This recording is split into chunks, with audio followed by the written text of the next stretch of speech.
3 milyon dollar dəyəri olan Bugatti'yə siz baxadı deyirsiniz. Onda 28 milyon dollar dəyəri olan bu avtomobildən sizin heç xəbəriniz yoxdur. Bu Rolls-Royce'un Bottail modelidir. Dünyanın ən bahalı yeni avtomobilidir. Cəmi 3 ədəd istehsal olunub və hər biri tam əl işi ilə hazırlanıb. Bəs bu avtomobilin nəyinə bu qədər pul verilir? Eksklüzivlik, dizaynı 30-cu illərin lüks yaxtalarından ilham alıb və hazırlanmasından 4 il sərf edilib. Ən keyfiyyətli materiallardan istifadə olunub.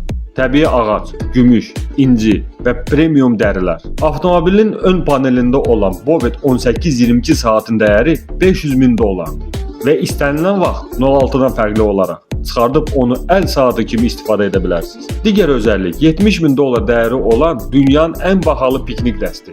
Bagajda şampan üçün 2 soyuducu, premium markalı Christopher qab-qacağı və avtomatik açılan masa stulları da mövcuddur. Və bu yaxtanı aparan 563 at gücünə malik 6,7 litrelik və 12 mühərriki onu tam ideal edir. Bu avtomobillərə sahib olanların adları açıqlanmır.